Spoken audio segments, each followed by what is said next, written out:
topiknya pelajaran apa kemarin?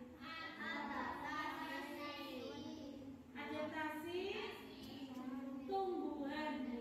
Hari ini kita akan belajar tentang adaptasi hewan.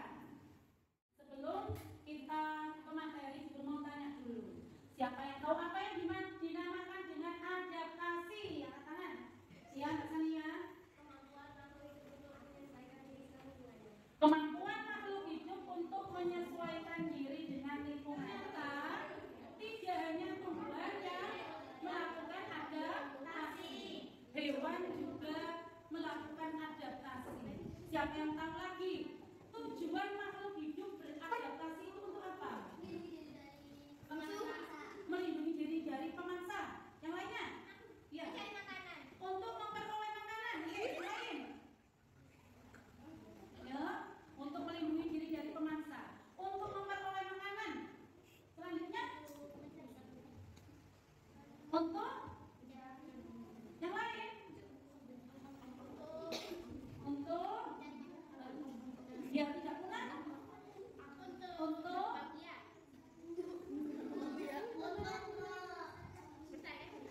ya bersama untuk mempertahankan hidupnya. Nah sekarang tugas kamu mengamati beberapa gambar hewan berikut ini. Tahukah kamu bagaimana cara unta bertahan di gurun pasir yang panas dan minim air? Atau bagaimana cara beruang kutub dan penguin bertahan di daerah kutub yang dingin?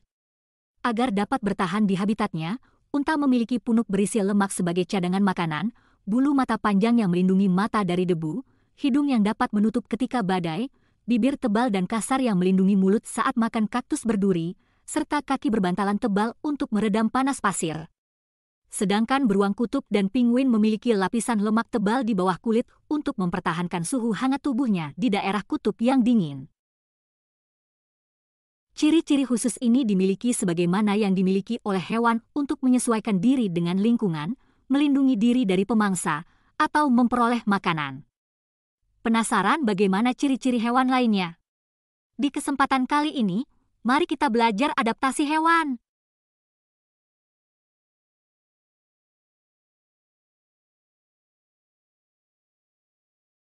Untuk belajar ciri khusus hewan, kita akan berkunjung ke kebun binatang.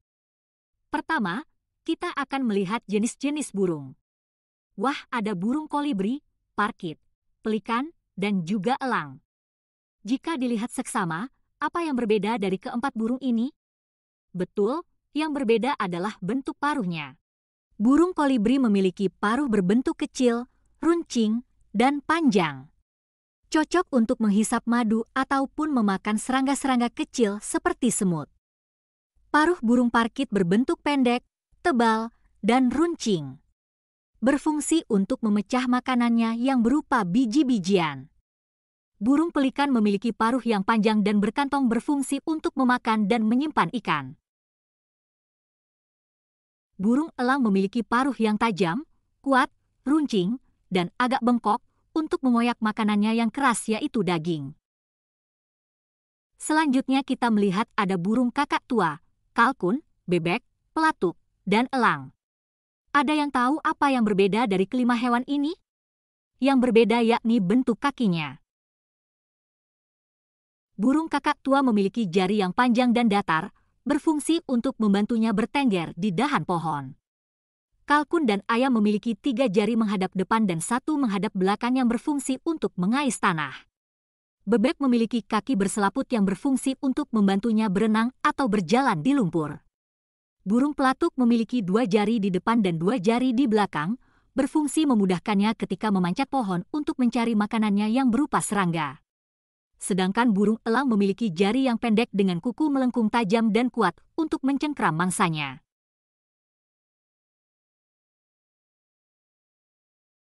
Selain perbedaan ciri khusus berupa paruh atau kaki, serangga juga memiliki perbedaan ciri berkaitan dengan jenis makanannya, misalnya bentuk mulut nyamuk, kupu-kupu, dan belalang.